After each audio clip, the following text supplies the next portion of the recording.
उसके बाद 19 में बहुमत आया, 22 में आप देख ही रहे होंगे कि तमाम अटकलें लगती रही थी कि बनेगी या नहीं बनेगी। इसके बाद पूर्ण बहुमत की सरकार बनी है।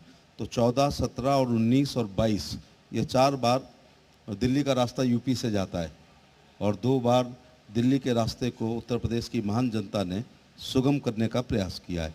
निश्चित तौर से 24 में भी हम लोग बहुत अच्छे बहुमत के साथ, मैं अखिलेश यादव की तरह ऐसे दावे नहीं कर सकता कि 403 सीट में से 400 वो जीतेंगे, लेकिन ये है कि इस बार शायद 1-2 सीट विपक्ष को मिल जाए तो मिल जाए। नहीं तो विपक्ष को सीट मिल जाएगी कि आप लोग छोड़ेंगे? नहीं, छोड़ने के लिए तो नहीं, छोड़ेंगे तो किसी पे भी नहीं। अब इसी से अंदाज लगा लीजिएगा कि भारतीय जनता पार्टी ने करहल को भी गंभीरता से लिया, वॉकआउट नहीं किया और नूरा कुश्ती नहीं हुई। करहल से याद आया, समाजवादी पार्टी ने अपने राष्ट्रीय अध्यक्ष को लड़ाया तो भारतीय जनता पार्टी के राष्ट्रीय नेतृत्व ने मेरे पे निगाह पड़ी और मुझे लड़ाया। इसी बात का जिक्र, चुनाव की हार जीत के परिणाम जो भी रहे हों, लेकिन घर के सभी 7 सदस्य 1 सेकंड के लिए भी उत्तर प्रदेश के किसी भी विधानसभा में नहीं गए।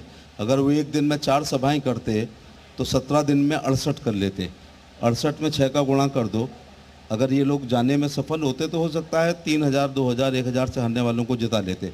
तो करहल को भी, ये माइक्रो मैनेजमेंट है राष्ट्रीय नेतृत्व का, कि करहल को भी ना तो नूरा कुश्ती हुई और ना ही उनके लिए वॉक ओवर दिया गया। कुल मिलाकर के करहल से आपको लड़ा करके समाजवादी पार्टी को फंसाने का काम भारतीय जनता पार्टी ने किया, ये आप कहना चाह रहे हैं? नहीं, फंसाने का भी नहीं हुआ है। कई चीज़ हो गई।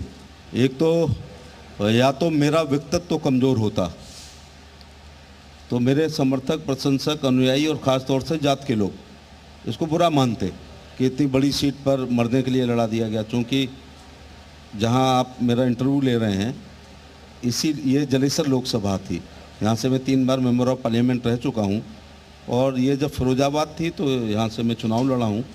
अखिलेश जी से भी लड़ा, डिम्पल जी से भी लड़ा, अक्षय यादव से भी लड़ा। तो ये चौथा चुनाव था, तो फंसाने वाली बात नहीं थी।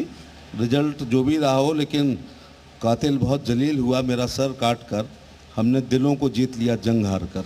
बहुत बड़ा, ताली तो बजा दीजिए। बघेल जी, सवाल चूंकि इसलिए मैं कर रहा हूं क्योंकि मैं आपके चुनाव के समय था, आपके परिवार का जब इंटरव्यू कर रहा था तो उन लोगों ने कहा कि अच्छा है चुनाव तो लड़ रहे हैं लेकिन इन्हीं को आगे कर दिया जाता है। 3 बार आप समाजवादी पार्टी से सांसद रहे हैं, हालांकि आप कहते हैं कि बहुत जमाना हो गया, लेकिन शायद यही वजह रही कि अखिलेश यादव, डिम्पल यादव जिनका नाम ले रहे हैं, भारतीय जनता पार्टी उन सारी खूबियों को देखते हुए आपको आगे कर देती है। बड़े सौभाग्य की बात है, दुनिया की सबसे बड़ी पार्टी भारतीय जनता पार्टी है और उसका बड़ा सूबा उत्तर प्रदेश है। और जब मैं आत्म प्रशंसा के लिए यहाँ नहीं बैठा हूँ, लेकिन ये सौभाग्य न ईश्वर ने किसी को दिया, न पार्टी ने किसी को दिया कि मैं 10 साल में 5 चुनाव लड़ूंगा। 2014 पार्लियामेंट, 2017 असेंबली, मंत्री रहते हुए 2019 असेंबली, 19 पार्लियामेंट, 22 में मिनिस्टर रहते हुए असेंबली और शायद पार्टी 24 में भी लड़ाई। तो 10 साल में भारतीय जनता पार्टी जैसी मजबूत पार्टी मुझे 5 बार चुनाव लड़ाएगी। तो ये मैं धन्यवाद देना चाहूँगा अपने